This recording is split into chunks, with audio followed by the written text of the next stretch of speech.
네,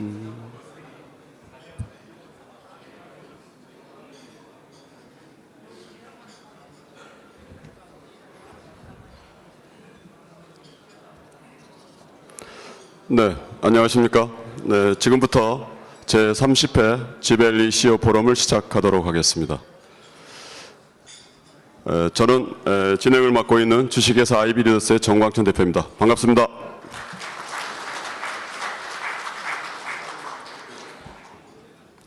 네, 지난달에 저희가 이제 3주년 또 우리 포럼을 했습니다만, 오늘은 또 같은 3자가 들어가는 30회 저희 지벨리 CEO 포럼이 이어지고 있습니다. 다 여러분의 성원 또 응원 덕분이라고 생각합니다.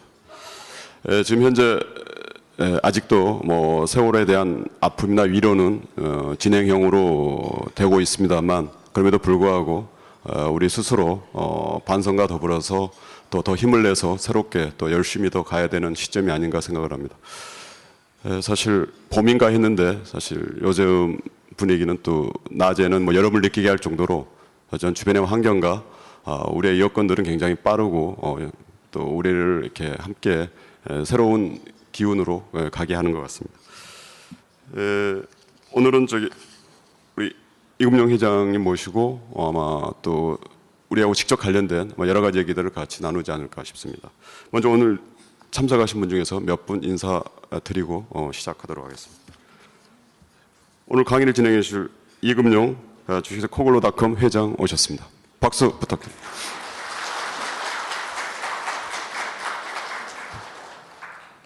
네, 이영재 서울경영자협의 회장 오셨습니다.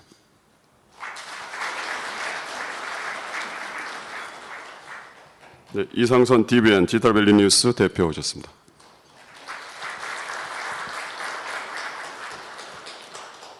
전영달 중소기업진흥공단 서울지역본부장 오셨습니다.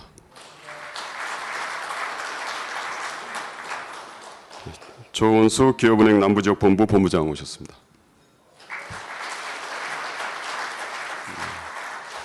그리고 오늘 또 이런 시간 이렇게 함께해 주신 우리 지벨리 CEO 여러분 모두를 위해서 큰 박수 한번 부탁드리겠습니다. 네, 그럼 바로 강의에 들어가도록 하겠습니다. 여러분들 익히 잘 알고 계시는 분이십니다만 이금용 회장 잠깐 소개해 드리겠습니다.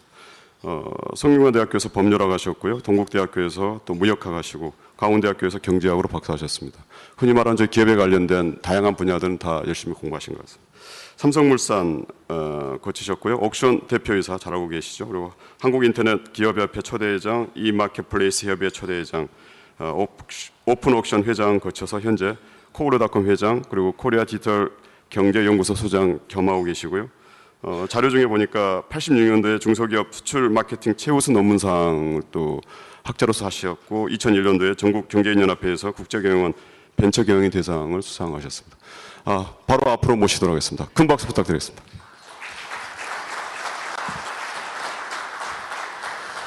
오늘 강의는 회장님 요청으로 영상으로 하지 않고 직접 쓰시면서 여러분하고 아마 또 살아있는 내용으로 주고받을 것 같습니다. 네.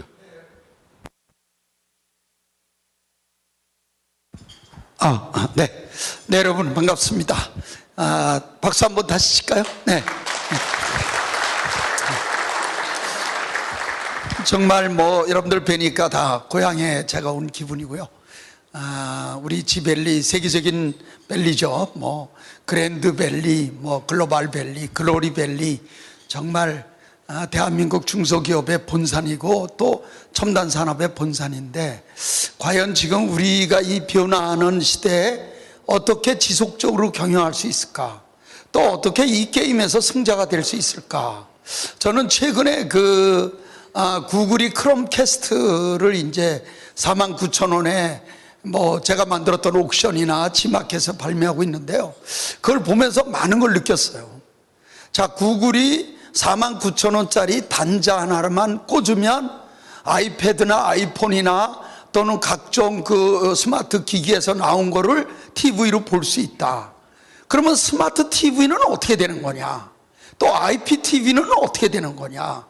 또 그 다음에 케이블 TV에서 하고 있는 소위 말하는 VOD 서비스는 어떻게 되는 거냐? 과연 경계가 어떻게 되고, 스마트 TV를 그 비싼 가격에 삼성과 LG가 수백억을 들여서 소프트웨어를 개발하고 그 스마트 TV의 콘텐츠를 모으고 하고 있는데 그게 과연 성공할 것이냐. 정말 이 게임이 어떻게 가는 건지. 예를 들면 스마트 TV는 제조사가 있죠. IPTV는 통신사가 하고 있죠. 크롬캐스트는 소프트웨어 회사, 인터넷 회사가 하고 있죠. 과연 내 진정한 경쟁자가 누구냐? 이런 것들이 지금 우리 주위를 너무 둘러싸고 있는 것 같아요. 그 다음에 사실 저는 페이스북에 글도 많이 쓰고 또 유튜브로 인문학이나 여러 가지 강의를 굉장히 많이 듣습니다만은 제가 인터넷 기업의 초대 회장인데 내가 가만히 보면 나를 둘러싼 인터넷은 오히려 미국 기업들, 오히려 이런 기업들 아닌가. 또 요새 직구도 아마존이나 이베이가 굉장히 많이 하는데 과연 우리나라 인터넷 기업들은 게임 정도 빼고 나머지 왜 이렇게 됐을까? 제가 사실 98년도에 삼성몰이라고 하는 인터넷 쇼핑몰을 우리나라에서 이제 처음 했죠. 하자마자 거의 1등으로 올라섰는데 그때 제가 해외랑 제휴하려고 다녔어요. 그때 제휴하려고 다니는 회사가 아마존, 이베이, 라쿠텐, 알리바바 네 군데였어요. 근데 알리바바는 약간 B2B였잖아요. 우린 B2C였고. 그래서 그 당시에 찾아간 데가 라쿠텐하고 그리고 아마존이에요. 라쿠텐은 갔는데 직원 21명 있더라고. 그 2층인데 1층에서 교육을 시키고 있더라고. 상점하는 사람들. 그리고 이베이는 경매니까 우리하고 약간 안 맞고. 그 아마존을 찾아갖고 아마존이랑 제휴 서비스를 계약을 맺었어요. 아마존 코리아의 시작이죠, 제가. 근데 지금 보면 알리바바는 180조, 라쿠텐은 야구단에 엄청나게 됐죠. 아마존은 지금 포스트 스티브 잡스 이후에 최대 회사, 이베이는 페이팔까지 인수해서. 근데 국내는 제가 만들던 삼성몰은 지금 AK몰로 가갖고 1조도 안 되는 이런 거에 많은 걸 느껴요. 왜 우리는 지속적으로 성장을 못할까? 그 제가 사실 삼성물산 출신이라 수출을 많이 관심이 있잖아요. 왜 우리는 알리바바 같은 이 수많은 13,000개의 회사가 신제품이 나오면 바로 그 다음날 전 세계 바이어한테 알릴 수 있는 알리바바 같은 거 하나를 못 만드나? 참 저는 이해를 안 되는 게 너무 많아요. 지금 이해를 안 되는 게. 그러니까 실제로 제가 수많은 위원회도 해보고 다 했잖아요. 지금 정부가 여러 가지 얘기를 많이 하는데 지금 대한민국의 우선 정부나 또는 많은 시스템이 과거에 있는 거를 하나의 시스템으로 묶는 건 잘해요. 등기부 등본을 한다든지 아니면 주민등록을 한다든지 이 과거에 있는 데이터를 묶어서 그냥 그거를 데이터화하는 건 잘하는데 뭐가 우리가 약하냐? 오퍼레이션이 약해. 오퍼레이션. 그러니까 끊임없이 변화하는 상태에서 끊임없이 변신하는 거 이건 거의 제로야. 제로. 없어고 하는 사람이. 싸이월드도 보세요. 싸이월드도. 그 얼마나 박근혜 대통령도 1,000만 명 가입할 때 그때 당시 가입해갖고 얼마나 각광받았어요. 지금 다 작살나고 지금 사이베라 카메라 그거 하나 갖고 지금 한다고 그러는데 우리가 오퍼레이션이 약하더라고. 그러니까 뒷심, 지속 경쟁력 이게 약해. 이게 약해. 더군다나 이제 정부에 계신 분들은 계속 바뀌어야 되잖아요. 이게 솔직한 얘기로 저도 행정고시 합격자고 기술고시 합격자들 중앙공무원 교육원 가서 강의하는데요. 금년서부터 내가 못한다고 그랬어요. 가보면요. 제 강의가 7년 동안 중앙공무원 교육원의 최우수 강의인데 6급에서 5급으로 승진한 분들은 아주 열광이에요. 열광. 행정고시 기술고시 합격자는요. 제 강의에 아무 관심 없어요. 내가 어느 부서로 발령나나 내가 어디 그거 이해는 관심이 없어요. 저는요. 매년 300명이라고 하는 인재들이 오로지 장관 되기 위해서 행정고시 합격한다. 저는 말이 안 된다고 봐요. 그 사람들 최고의 관심은 장관이야 장관. 나머지 동기 제가 선두야 아니야. 여기 이걸로 되는 거예요. 세상은 어떻게 돼요? 전문화야 전문화. 가서 대화가 안 되면 끝나는 거예요. 바이오를 6개월에 어떻게 이해를 해요? 그분이 어떻게 정책을 펴요? 이게 그러니까 오퍼레이션이 안 돼. 이게 안 되는 거야. 이게 안 되니까 뭐가 안 돼? 진화가 안 되는 거야. 진화. 그러니까 기업이 나왔다가 반짝 나왔다가 쓰러지고, 반짝 나왔다 쓰러지고, 반짝 나왔다 쓰러지고, 다 이런 현상을 보이더라는 거예요. 이거 어떻게 할 거냐 이게. 지금 우리나라 중견기업이 우리나라 전체 기업의 0.08%라는 게 말이 되느냐. 왜 이런 현상이 생기냐. 물론 뭐 중견기업이 되면 세제 혜택도 줄어들고 그러니까 기업을 짜게 서는 것도 있겠지만, 그래도 그 오너라는 게 뭐 짜게는 것만이 능사는 아니잖아요. 그래도 크게 키우고 싶은 욕망이라는 게 인간이 다 있는 건데, 그래서 도대체 기업이 지속적으로 성장을 하려면 도대체 어떻게 해야 되느냐. 지속 성장 능력을 우리가 가져야 되겠다. 이게 개인도 마찬가지예요. 저도 이제 60이 넘으니까 제 친구들 리타이어 애들이 많잖아요. 리타이어, 이게 타이어를 갈아 낀다는 뜻이거든. 이게 은퇴가 아니에요. 은퇴가 뭐야? 재출발이야. 재출발.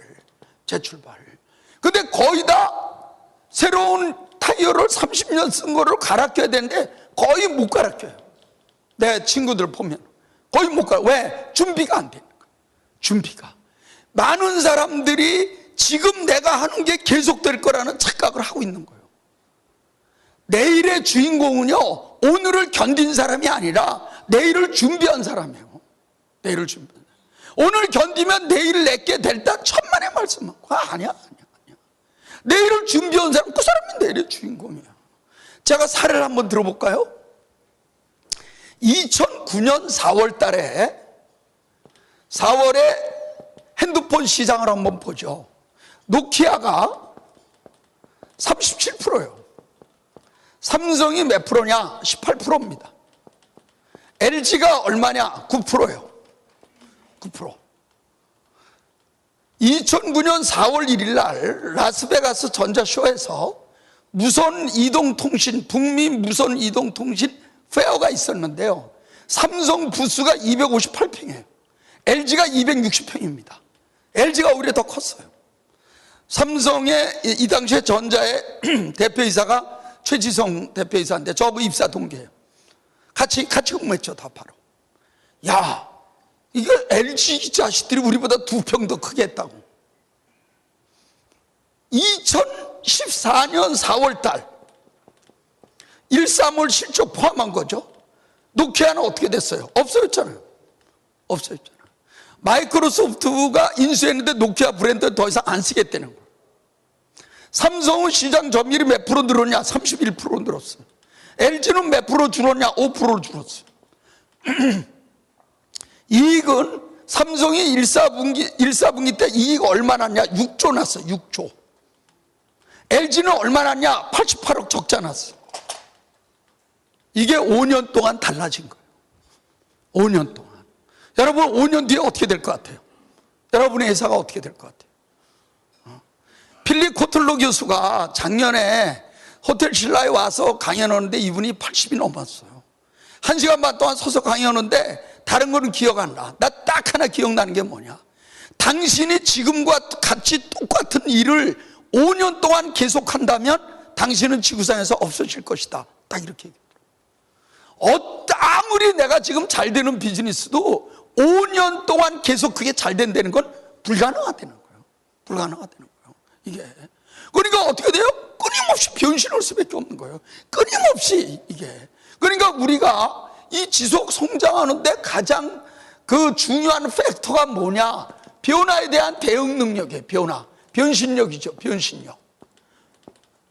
다시 말해서 이 변화를 기회로 생각하는 사람이 있고, 이 변화를 무시하는 사람이 있고, 이 변화에 대해서 무지한 사람이 있더라는 거예요. 해보니까 이 변화를 기회로 생각해야 여기서 어떻게 돼요? 재성장이 일어나는 거죠. 변화를 무시하는 사람들은 대부분 어떤 사람들이냐? 고정관념. 나는 이렇게 성공했어. 나는 지금 얼마 가지고 있어. 나는 밑바닥에서 여기까지 왔어. 그런 분들이 잘못됐다는 게 아니라 그분들은 그냥 그걸로 끝나는 거예요. 그게 위대한 거예요. 그냥 나 지금 한 300억 가지고 있고 빌딩 하나 있고 애들 물려줄 돈 있어. 그걸로 끝나는 거죠. 그렇지만 기업, 국가나 경제라는 건 그런 분만 있어서는 안 되잖아. 그걸 바탕으로 더 발전하는 사람이 있어야 발전하는 거지. 이런 분들은요 다 고정관념이에요. 제가 옛날에 인터넷 기업 초대회장 할 때 뭣도 모르고요, 참 어리석었지. 이제 옥션이 잘 되잖아요. 그 다음에 제가 나이가 40대 후반 아닙니까? 그러니까 뭐 국내 그룹의 회장이니 중견그룹 회장이 만나자고 엄청 연락 와요. 왜냐하면 도대체 이게 인터넷이 뭔지 이 젊은 애들한테 물어보기 쪽팔리잖아. 그러니까 얼마나 좋아. 대한민국에 좋은 음식점은 다 다녔어요. 제가 만나보고 느낀 게 뭔지 아세요? 내 얘기를 듣는 게 아니라 자기의 생각을 리컨펌하는 거예요. 그렇지, 그거 별거 아니지. 그거 별거 아니야.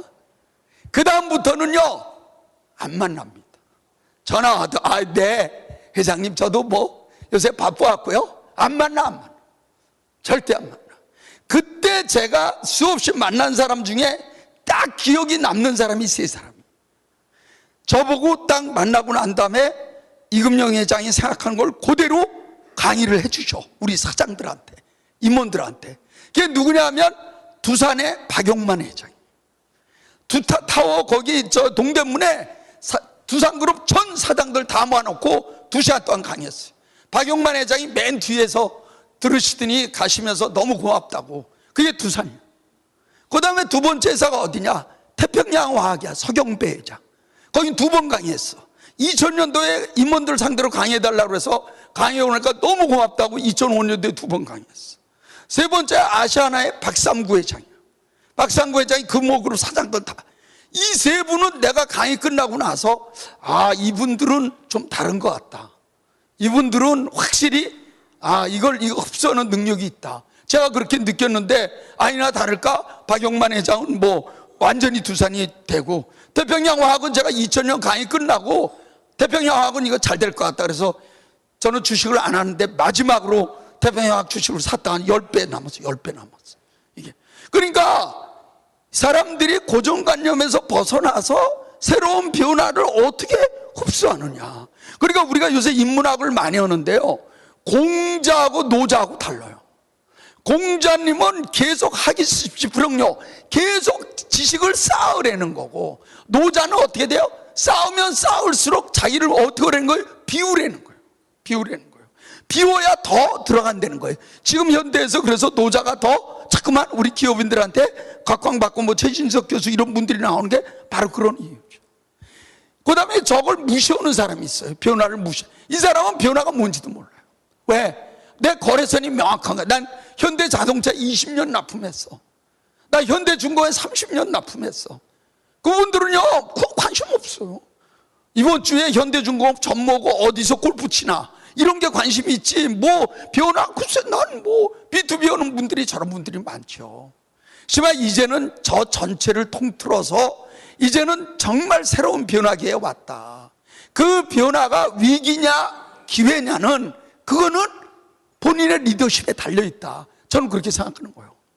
예를 들면 이번에 박근혜 대통령께서 세월호 참사 때문에 엄청난 고통을 겪으시고 뭐 몇 번 사과하셨는데, 역으로 뒤집어 보면 이것이 또 어떻게 돼요? 그동안에 대한민국이 해온 거를 완전히 새로운 대한민국을 만들 수 있는 기회도 되는 거예요. 되는 거예요.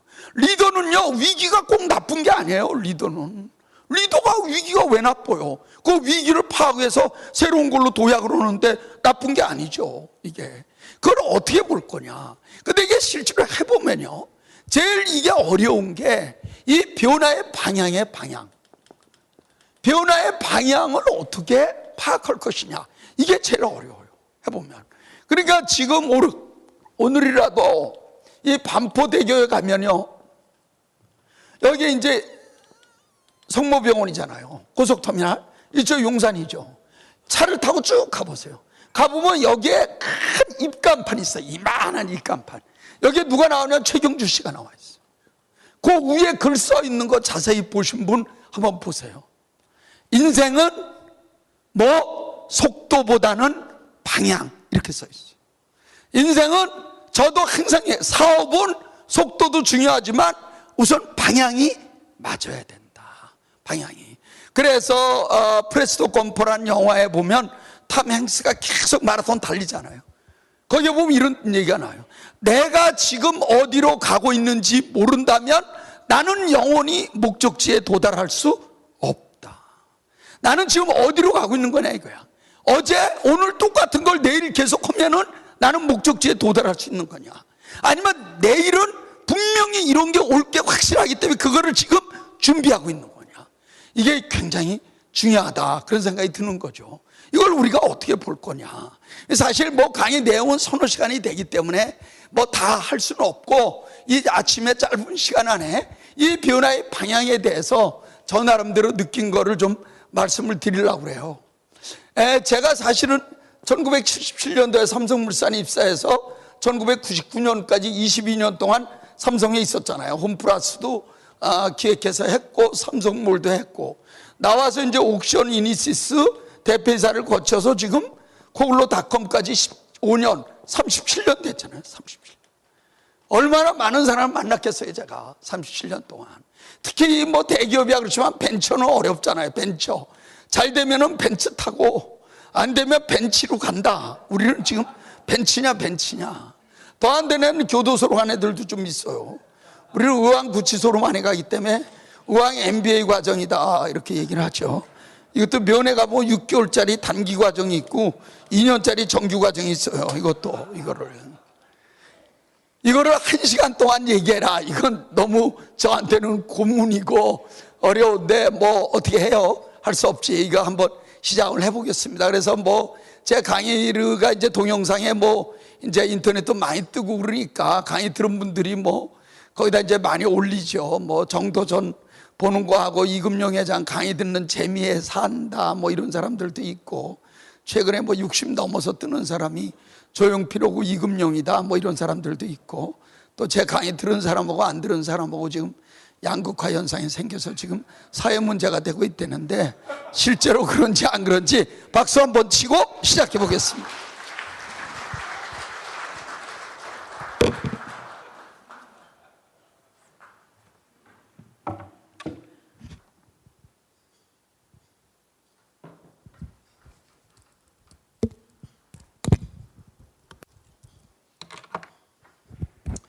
자, 시간이 이게 거의 없을 것 같은데 그래도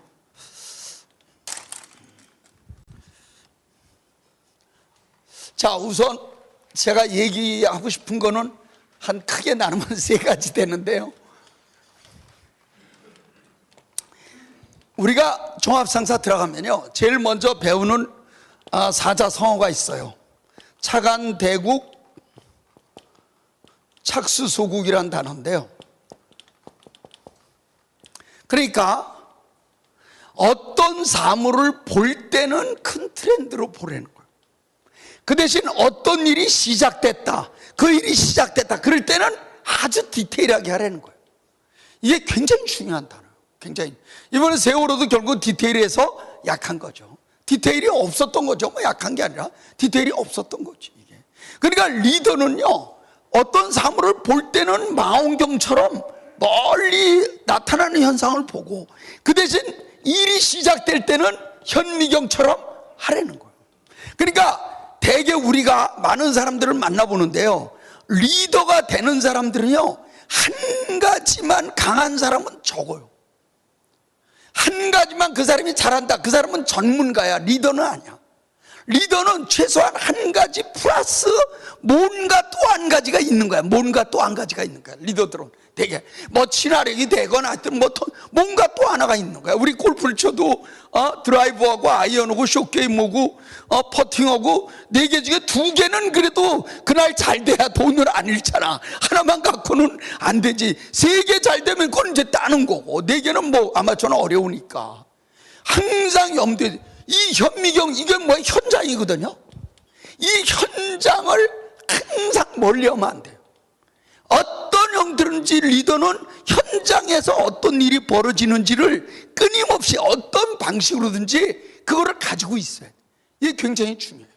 그래서 이 착수소국, 이 현장에 관한 건 뭐 여러분들이 더 잘 아시니까 저는 오늘 차관대국 큰 트렌드만 제가 한번 딱 그려볼게요. 이 어떻게 가는지. 자, 이 트렌드에 대해서는 여러 사람들이 얘기를 많이 했는데요. 저는 저하고 형님 동생 하면서 이 분야에서 이제 같이 연구하는 세계적인 석학이 한 분 계세요. 사람들이 제가 이분하고 형님 동생한 되니까 믿질 않아갖고 사진을 한 장 가져왔어요. 여러분도 아마 아실 거예요. 엘빈 토플로 박사라고 유명한 분이죠. 이분은. 제가 하나 옛날 사진을 하나 가져왔는데, 저도 이제 경제학 박사의 석좌 교수잖아요. 이 사진을 보여주면 뜻 있는 사람들은 동양과 서양의 석학의 만남이다 이런 얘기하는데, 박수 한번 치고 하겠습니다. 아주 훌륭한 분이죠. 그러니까 이분은 평생을 걸쳐서 연구한 게 뭐냐, 더 웨이브 오브 웰스예요. 부의 물결이죠. 과연 그 시대에는 어떤 사람이 어떤 물결을 타서 부를 일으켰느냐 이거예요. 그 부를 이루는 그 파도와 물결과 내용이 뭐냐 이거예요. 이걸 연구한 거죠. 제가 이걸 절실히 느낀 게요, 2000년도에 어느 연예인이 저한테 와서 옥션 사장하고 있을 때 자기가 음반 기획사를 만들었는데 음반을 냈는데 돈이 돈이 없죠, 그 당시에 기획사들이. 그러니까 좀 홍보 좀 해주셔. 그래갖고 제가 우리 팝업을 띄워서 옥션에서 2번 홍보해주고 많이 팔았어요. 전화가 왔어. 너무 고맙습니다, 사장님. 그래서 제가 2번이나 우리 회사에 오셨는데 제가 회사를 한번 방문하겠습니다 그랬더니 우리 회사는 지하실이라 너무 누추해서 제가 모시기 어렵고 따로 한번 모시겠습니다. 그리고 저도 잊어버리고 그분도 잊어버렸어요. 작년에 제가 신문에 봤더니 그때 나한테 이 군대 빵모자 들고 찾아온 분이 재산이 2천억이더라. 이분이 누구냐? 양현석 씨. 이분은 뭐를 잡은 거예요? 한류와 엔터테인먼트의 물결을 잡은 거예요. 굉장히 중요합니다. 빅토르 유고가 뭐라고 그랬어요? 시대를 만나는 아이디어는 누구도 막을 수가 없다. 지금 내가 하고 있는 비즈니스가 시대를 지금 만나는 아이디어냐 이거야. 시대에서 너무 필요하고 사람들이 너무 기다리고 너무 좋아하는 그 아이디어냐 이거야. 이게 시대를 만나는 아이디어는 누구도 막을 수 없다. 이게 빅토르 유고가 거의 아이디어라는 건 사실 어떤 의미에서는 표현을 그렇게 했지만 물결이죠. 그 당시에 혁명, 이거는 누구도 이 혁명의 물결은 막을 수 없다. 거기서 출발한 거지만 비즈니스로 연결하면 그렇게 되는 거죠. 그래서 이분은 4개의 물결로 설명했는데요, 제가 간단하게만 설명할게요. 자, 제1의 물결, 제2의 물결, 제3의 물결, 제4의 물결, 이게 지금 어떻게 되는지 한번 제가 설명을 드려볼 테니까 그 회사하고 비교해서 한번 해보세요. 자, 제1의 물결은 뭐예요? 농업혁명이죠. 인류가 뭘 발명한 거예요? 농사를 발명한 거. 얼마 됐어요? 10,000년 됐어요. 어디서? 터키에서 처음 시작이 됐어요.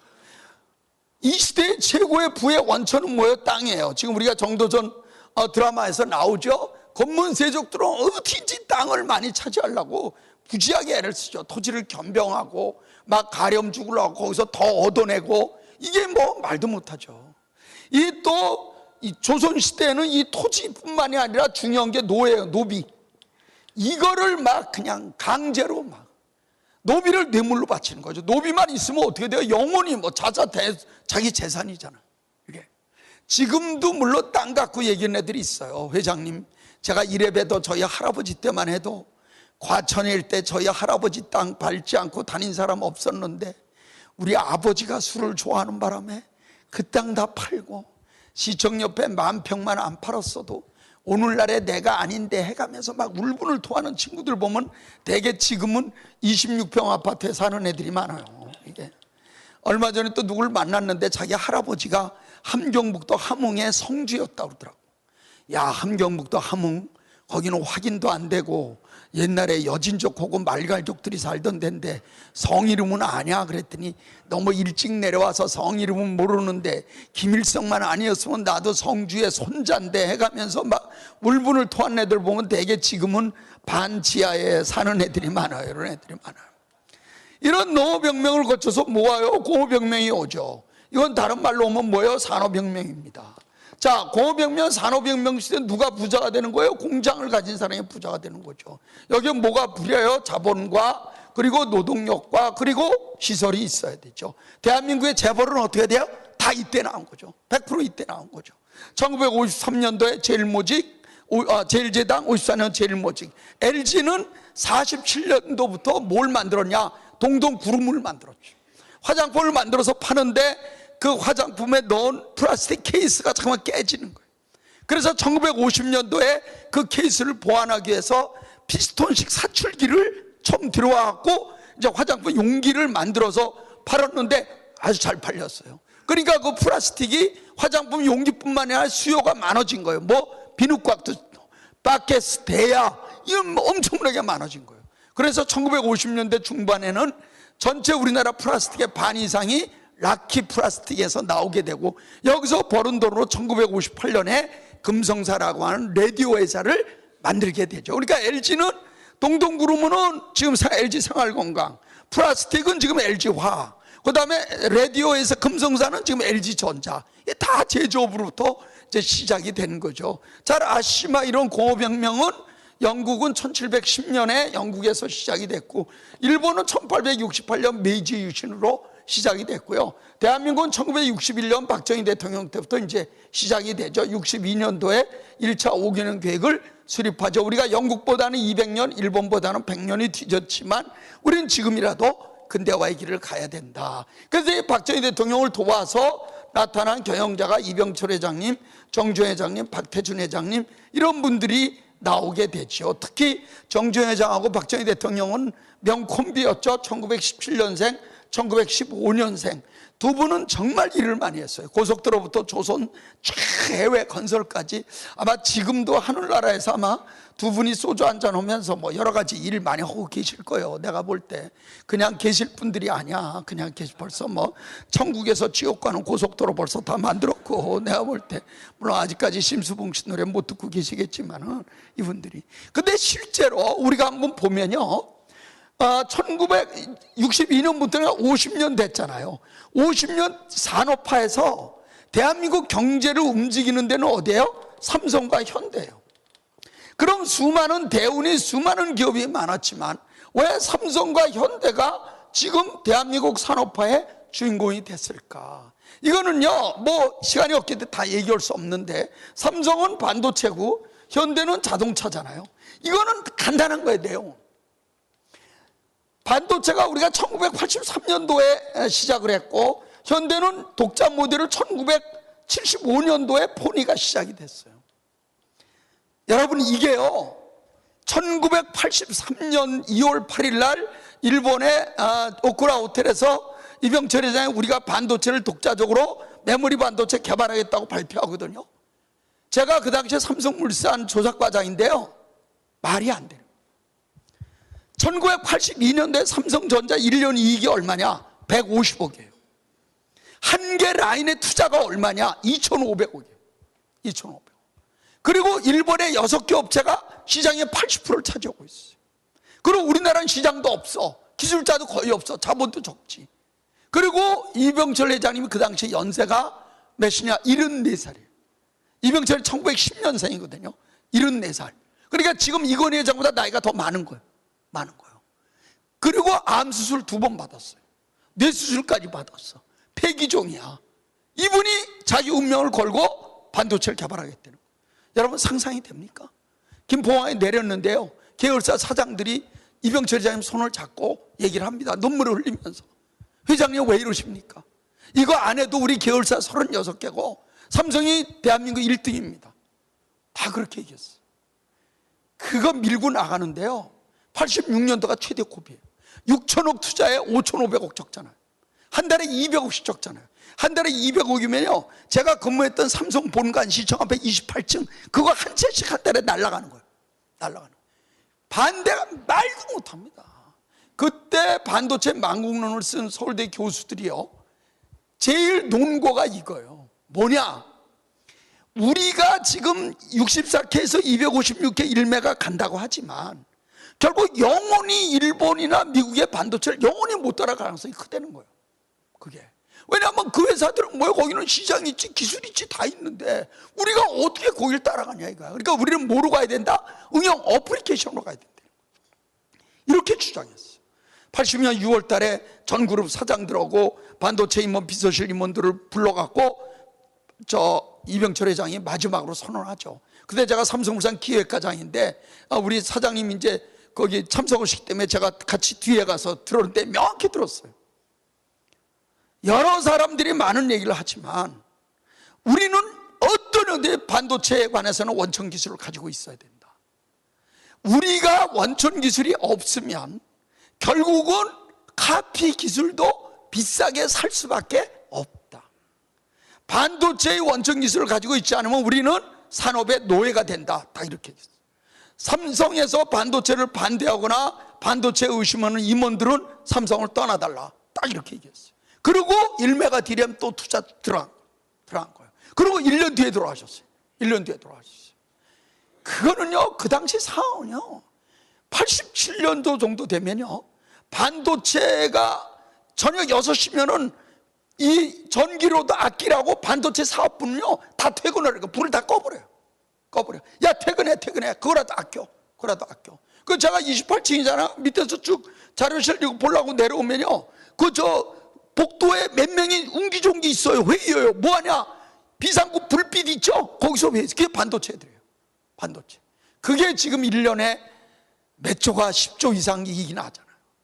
현대도 똑같아요. 1975년도에 폰이 나오기 전에 독자 모델, 76년도에 에콰도르 5대 수출했어요. 딱 중남미에 수출하니까 누가 견제가 들어와요? 미국 애들이 견제 들어와요. 77년 5월 달에 스나이더 주한미 대사가 정주행 회장을 조선호텔에서 불러요. 만나자고. 그 정주행 회장이 박정웅 차장을 통역으로 데리고 갑니다. 스나이더 대사 앉아있어. 정주행 회장이 위에 앉아있어. 통역이 앉아있어. 스나이더 대사 물어보는 거야. 현대가 독자 모델 개발했다죠? 네, 그렇습니다. 독자 모델 개발하면 생산량이 30만 대는 돼야 수지가 되는 거 아닙니까? 네, 그렇습니다. 지금 캐파가 어떻게 됩니까? 네, 6만 대입니다. 국내 수요는 거의 없죠? 네, 그래서 수출로 대부분 생산 라인을 돌리려고 합니다. 그 얘기 딱 야, 포기해. 독자 모델 포기하면 내가 GM이랑 포드 얘기해서 라인 다 돌려줄게. 그리고 중동 지금 당신들 다 하고 있잖아. 미국이 중동 건설 다 도와줄게. 미 대사가요, 정주행 회장한테 협박하는. 정주행 회장이 딱 듣더니 아무 얘기도 안 하시고 일어서. 일어서 그러니까 키가 크잖아. 밑에 내려다보면서. 야, 내가 말이야 건설로 버는 돈 다 난리는 안 있어도 나 절대 이거 독자 모델 개발 포기 못해. 그러면 문 딱 닫고 나갔어. 그게 누구야? 정주영. 여러분, 여기서 우리가 정확히 알아야 돼요. 정주영, 이병철 이분들은요, 뭐를 지낸 사람들이에요? 젊은 시절을 일제시대 때 지낸 사람들이에요. 이 사람들은요, 독립, 내 스스로 발로 일어선다는 거, 오리지널리티, 우리가 스스로 강해져야 된다는 거, 이게 뼈에 사무친 분들이에요. 그분들은 돈을 벌려고 한 분들이 아니에요. 우리가 독자적으로 우리 기술을 가지고 우리가 끝까지 버텨야 우리는 영원히 간다. 이분들은 이렇게 생각한 사람들. 그 정신이 지금 오늘날의 삼성과 현대를 만드는 거지, 무슨 뭐 엄청난 매니지먼트 기법이 있고 그다음, 그게 아니야. 여러분들, 그게 아니야. 우리가 오늘 아침에 생각해 보자고. 나는 때려 죽여도 누구도 나를 따라올 수 없는 나만의 오리지널리티, 그것이 얼마나 있느냐. 나는 그걸 위해서 아무리 어렵고 힘든 일도 견딜 수 있느냐. 저는 이게 굉장히 중요하다, 이렇게 생각해요. 박수 한번 치고 가겠습니다. 자, 우리는 여기서 한강의 기적을 이룩하죠. 25,000달러의 국민소득, 12의 경제대국, 8위의 무역대국을 이룩합니다. 물론 뭐 이분들만 열심히 한 건 아니에요. 이 당시에 이 다음 세대들도 고생했죠. 대표적인 사람이 뭐 이금용 이런 사람들이 이제 고생하죠. 저도 전 세계를 다니면서 종합상사맨으로서 이제 역할을 하는데, 우리가 이러한 제조업을 중심으로 한 산업의 발전은 이제 노동 집약적 산업은 해외로 이전하게 되죠. 국내는 R&D와 이제 첨단 산업을 중심으로 일어나고 있는데, 엘빈 토플로 박사가 1980년에 제3의 물결이라는 책을 쓰면서 이제 앞으로 이 시대는 어떤 시대가 온다? 정보와 지식의 시대가 온다, 이렇게 예언한 거죠. 정보 시스템과 지식 콘텐츠를 가지고 있는 사람, 이 사람들이 주인공이 되는 세상이 온다, 이렇게 본 거예요. 그래서 정보화 시대가 먼저 오죠. 뭐가 주도해요? 컴퓨터가 주도하죠. 1970년대 중반에 누가 나와요? IBM이 나오죠. 컴퓨터에 뭐가 들어가요? 오리지널 소프트웨어가 들어가죠. 대표적인 게 누가 나와요? MS, 오라클 이런 회사들이 나오죠. 이 소프트웨어 가지고 프로그램을 만들죠. 우리가 SI라고 그러죠. 시스템 인테그레이션. 삼성 SDS, LG CNS 같은 회사들이 나오고 기업마다 뭐가 생겨요? 전산실이 생기죠. 그 다음에 최근에 각광받고 있어요. 하드웨어에 뭐가 붙어요? 소프트웨어가 붙죠. 이걸 우리가 여기도 지금 나오죠. 인베디드 소프트웨어다 이렇게 얘기를 하죠. 자, 크게 네 덩어리로 나와요. 크게 네 덩어리. 지금 현재 한국 경제를 비롯해서 모든 신문에서 자, 이 소프트웨어가 중요하다. 뭐 이건 옛날 이용태 회장님서부터 소프트웨어 얘기는 어제 오늘의 얘기가 아니에요. 그런데 왜 지금 소프트웨어에 대해서 왜 다시 한번 얘기가 나오느냐? 이 하드에 이제 소프트웨어가 다 들어가기 시작했기 때문에 그런 거예요. 우리가 뭐 IoT다 이렇게 얘기하자. 인터넷 오브 띵스, IoT다 이렇게 얘기했는데, 그러니까 1단계 사무 생산성이나 사무 자동화나 여기에 쓰던 소프트웨어여서 이제는 하드 자체에 소프트웨어가 들어가기 시작하는 이 소위 말하는 대폭발 시대가 오기 때문에 이제 이게 더 중요해지는 건데, 우리는 어디에 약했어요? 오리지널 소프트웨어에 약해요. 없어 우리나라가. 이게 제일 안타까운 거예요. 대한민국의 소프트웨어는요 1995년도에 천재 한 명이 나옵니다. 그게 누구예요? 탤런트 김희애 씨 남편이에요. 남편이 유아인이 아니라 이찬진. 유아인은 애인이고 이찬진이란 말이야. 이게 여자는 둘이 있으면 좋지. 애인하고 남편하고. 95년도에 한글과 컴퓨터 만들어 갖고 아래아 한글하고 오피스 나온 이래 20년 동안 안 나와요. 안 나와. 이게 지금 제일 약점이야. 이게 우리가 약점이에요. 그러니까 이게 어디에 영향을 미치냐? 지금 인베디드 소프트웨어하고요, 그 다음에 지금 우리 스마트폰에 소프트웨어에 영향을 미쳐요. 여러분, 우리 지금 스마트폰에 쓰는 안드로이드, iOS, 아니 솔직하게 한번 생각을 해보자. 우리끼리 스마트폰이요 2007년 6월에 나왔어요. 애플이 처음 나왔어요. 물론 그 전에 블랙베리가 있었지만. 그리고 2008년에 앱스토어 나왔어요. 그러면 뭐 여기 뭐 다 우리 조사님도 계시고 다 있지만, 아니 스마트폰이 피처폰에다가 컴퓨터가 들어간 건데 그 스마트폰을 움직이는 OS가 필요하다는 건 삼척동자도 다 아는 거 아니야. 그럼 2007년 2008년도에 정부, 삼성, SKT, KT 다 합쳐서 한 1조짜리 우리가 소프트웨어 회사를 하나 만들어 갖고 앞으로 이런 스마트폰의 OS는 대한민국이 주도하자. 대한민국이 주도하면 우리가 지금 40% 만들거든요, 그 휴대폰을. 그러면 누가 써요? 중국 애들도 쓴다. 중국 애들 일본, 미국 쓰겠어? 뻔한 얘기지. 그럼 지금 막 최고예요. 여러분 잘 아시잖아요. 카카오톡에서 게임하면 30%가 어디로 가요? 안드로이드로 딱 가잖아요. 지금 현재. 이게 그럼 왜 그때 못했냐? 그때 우리 뭐 했어요? 그 납부되는 건 아니에요. 시청에 5천억 줬어요. 동대문 DDP에 5천억 들었어요.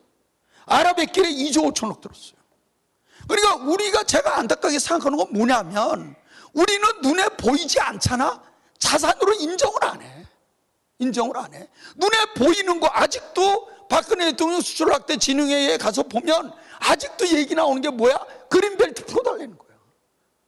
이 기술 갖고 세계 최고가 되겠습니다. 이게 안 보이는 거예요. 너무나 안타까운 거예요. 세상은 지식사회, 소프트웨어 사회로 엄청 가는데 우리는 아직도 어떻게 눈에 안 보이는 건 투자가 안 되는 거예요. 너무나 안타까운 거죠. 너무나 안타까운 거예요, 이게. 그러니까 그렇죠. 지금 제일 또 하나 심각해. 자동차에 인베드 소프트웨어가 들어간, 자동차가 이제 소프트웨어로 들어갔어요. 자, 이번에 1월 7일 날 라스베가스 전자쇼에서 부스의 30%가 자동차예요. 아우디의 회장이 기조연설했어요. 근데 벌써 제가 보니까 내가 현대자동차 R&D 팀 강의하면서 보니까 이번에 그 LF 소나타인가? 미국의 이번에 그 소나타 미국용은 다 그 안에 들어간 소프트웨어 어디 거야? 애플 거야. 애플 거. 구글이 지금 BMW, 우리 지금 삼성전자고 LG는 손도 못 대. 손도 못 대. 그러면 전부 다 사회가 소프트웨어 사회가 가는데 우리는 껍데기만 갖고 그게 언제까지 그거 갖고 갈 거냐 이거야. 그러니까 대학을 나와도요 괜찮은 직장이 거의 없어요. 내 서울대 교수들 후배들 있잖아요. 경영대 교수들. 야, 너희들 그렇게 어려 유치원 때부터 1등 하는 애들 말이야. 그냥 그 최고 천재라고 하는 애들 서울 살 때 들어와갖고 내가 보면 현대자동차 경리과 직원으로 가는데 그게 대단하냐 그렇게? 현대자동차 경리과 직원 기르는 게 서울상대 경영대학에서 대단한 일이야? 박수 한번 치고 하겠습니다. 응? 안타까운 거예요. 내가 볼 때 너무 안타까운 거예요. 너무 안타까운 거예요. 이게 너무 안타까운 거예요. 그러니까 지금 이 방향을 이거 잘 잡아야 된다니까. 이게 사실 여러분 이따 좀 설명하겠지만요, 하드는 5개, 6개 업체가 존재할 수 있어요. 왜? 아우디 좋아하는 사람, 렉서스 좋아하는 사람, 벤츠 좋아하는 사람, BMW 좋아하는 사람 다 다를 수 있잖아. 소프트웨어는요, 잘 아시잖아요. 소프트웨어는 1등밖에 없어요. 지금 MS, 오라클 다 여러분 네이버 검색 다 하시는 거 아닙니까? 저는 자동차에서 내가 얘기해, 현대가 갖고 자동차에서 앞으로 10년 안에 반 줄어든다. 두고 봐라, 내 말이. 소프트로 가면. 그러니까 이게 지금 이제 우리가 이게 취약점인데, 그래도 다행이었던 거는 이 컴퓨터에서 커뮤니케이션, 통신으로 발전하거든요. 이게 1990년대 중반이에요. 통신이 둘인데요, 하나가 유선이에요, 하나가 무선이에요. 유선이 초고속 통신망이고 이게 모바일이에요. 여기서 우리가 다행히 승기를 잡아요. 초고속 통신망 보급률 1위, 사용률 1위, 속도 1위 다 1등이에요. 상관왕이에요, 전 세계. 이거 끝내주는 거예요. 이게 옛날에 우리나라가 뭐 1등 했냐, 세계에서 교통사고 사망률이 1등이었어요. 교통사고. 지금은 어디가 1등이냐? 중국이 1등. 중국 애들한테 물어보면 옛날에도 자기네 나라가 1등인데 그때는 통계가 안 나와서 등수 안에 못 들다가 통계 나오면서 바로 올라갔대. 이게 정말 초고속 통신망 1등 공신 누구예요? 김대중 대통령이에요. 제가 인터넷 기업회장 2번 했잖아요. 끝나면서 우리가 삼성동에 김대중 대통령 흉상이라도 내가 만들어야 된다, 내가 그렇게 얘기했어요. 이분은요, 확고한 신념이 있었어요. 대한민국 어떤 정치, 벤처와 그리고 초고속 통신망으로 인한 새로운 인터넷을 만들어야 된다. 제가 인터넷 기업회장 할 때 1년에 20번 이상 불려가요. 어떻게 되냐? 전자정부는 어떻게 되냐? 계속 물어보시는 거예요. 이게. 그래서 이때 이 초고속 통신망을 바탕으로 뭐가 나와요? 인터넷이 나오죠. 뭐 이거 얘기하면 깁니다만 간단히 얘기하자면 그거 아니에요. 98년서부터 2000년 사이에 강남역에서 삼성역 사이에 수많은 젊은이들이 나오죠. 이때 나온 게 뭐예요? 다음, 네이버, 옥션, 인터파크, NC소프트, 넥슨, 한게임, 수많은 회사들이 나오죠. 주역들이 67년에서 68년생들이에요. 다 이공계예요, 다 이공계. 그다음에 요거 빠른 62년생이 안철수 나오죠, 여기서. 이제 더 빠른 52년생 이금용이 이제 여기서 나오기 시작하는 거죠. 박수 한번 치고 하겠습니다. 저는 홈플러스를 하고 있다가 홈플러스가 영국의 테스코로 매각이 되고 삼성모를 하고 있다가 이건 대기업보다는 벤처다 해서 벤처로 왔고, 제가 처음 몸담았던 회사는 주식회사 인터넷 경매라고 하는 우리나라 최초의 경매회사예요. 갔더니요, 중고 물건 1200개 있고 43명이 손가락만 빨고 있는 거예요. 이 손가락 아무 매출도 없고요. 그것도 저 수수료도 없어요. 이 손가락 빨고 나면 이 손가락 빨고. 그리고 그때는 저희 디지털 카메라가 없을 때라 사이트에 물건을 올리려면요, 어떻게 올리냐, 사진을 찍어서 스캐닝해갖고 올리는 거예요. 스캐닝. 근데 스캐너가 없잖아요, 집집마다. 그래서 전 직원들한테 얘기를 한 거예요. 사진을 보내라, 고객들한테. 그럼 우리가 올려줄게. 사진이 오잖아요. 전 직원이 4시간씩 이거 했어요. 우리 선배들이 금용이가 삼성에 임원하다가 대치동에 사장으로 갔다는데 저녁이나 먹으러 가자. 왔다가 제가 이거 하는 거 보고 놀래갖고, 야, 금용아, 너 지금 벼룩시장에서 뭐 하냐? 전부 다 그렇게 얘기했어요. 이게. 근데 실제로 제가요, 37년 동안 수없이 많은 사람 만나보잖아요. 우리 장달 본부장도 있고 우리 정수 본부장님도 계시지만, 이렇게 보면요, 성공하는 사람하고 실패하는 사람하고 구별이 돼요. 그러니까 한마디로 저보고 얘기하면, 성공하는 사람들은 거의 다 사고방식 자체가 약간 농업적 사고방식이에요. 그러니까 내가 하는 일이 아무리 적고 미미하고 보잘것 없어도 이거를 이 사람은 뭐라고 생각하면 씨앗이라고 생각해요. 내가 이 씨앗을 키워서 거름을 주고 물을 줘서 내 이 씨앗의 열매를 내가 따겠다, 이렇게 생각해요. 근데 실패하는 사람은 거의 다 어떤 사고방식이냐면, 적은 노력으로 열매를 어떻게 빨리 딸까, 이렇게 생각해. 그러니까 이거는 수렵적, 사냥꾼적 사고방식이고, 요거는 농업적 사고방식이야. 어렵고 힘들더라도 작은 것부터 시작하는 거, 저는 이게 굉장히 중요하다. 사실 지금 제가 얘기한 네이버 여러분 잘 아시잖아요. 99년 7월 1일까지 저하고 같이 삼성에 같이 있었어요. 99년 7월 1일 날 삼성 SDS의 사내 벤처로 있다가 이혜진 오승환이가 나온 거예요. 사내 벤처리. 그때 SDS가 왜 나가라고 그랬을까? 그거 안타까운 거죠. 7월 1일 날 하고 난 9월 1일 날 하고. 그게 지금 28조 아니에요, 28조. 그러니까 지식 사회는요, 내가 지식이 없죠? 금덩어리인지 이게 몰라요. 그냥 가는 거예요, 그래갖고 주식회사 인터넷 경매라는 회사의 사장으로 왔는데, 전문 경영으로 왔는데, 제가 성균관대학교 법학과를 나왔거든요. 명함을 주식회사 인터넷 경매 대표이사 이금용 해갖고 명함 주죠. 인터넷으로 생각하는 애 없어요. 야, 금용아, 너 법대 나오더니 결국 경매하는구나. 야, 아파트 좀 싼 거 있냐? 야, 2천에 땅 좀 살 수 있냐? 미치는 겁니다. 미치는 거예요. 그래서 이 회사를 없애고 10월 1일 날 만든 회사가 지금의 주식회사 옥션입니다. 이제 이 회사를 키워서 이제 이베이에 매각을 했는데, 그러니까 제가 여기서 배운 거는 뭐냐면, 결국은 이때의 주역 김범수, 이혜진, 그 다음에 이재용, 김택진, 김정주 다 뭐예요? 다 이공계예요. 저는 뭐 박근혜 대통령이 뭐 저보고 뭐 하라고 할 가능성이 0%도 안 되지만, 언젠가 국가에서 뭐 저보고 한다면 저는 이공계 살리기 대책위원장, 그거 한번 하고 싶어요. 제가요 너무 이걸 절실하게 느껴요. 이공계가 앞에 치고 나가지 않으면요, 나머지 세력은 사실 보조 세력이에요. 아니, 광산에 광부가 없는데 청바지 팔로 거기다 청바지를 차린다고 그래서 손님이 없잖아요, 이게. 그러니까 제가 항상 주장하는 게 그거예요. 법과대학, 상과대학, 의과대학은 장학금 다 없애자. 자, 그럼 그 돈 갖고 전부 다 자연대학하고 이공대학으로 다 보내자. 그래서 제가 한양대학교 특임 교수인데, 이번 제 한양대학이 지금 건의하고 있어요. 한양대학 공대생이나 한양대학에서 재학 중에 창업하거나 졸업한 지 3년 이내 창업하는 사람한테는 대학이 받은 등록금을 다 돌려주자. 운영장으로 다 돌려주자.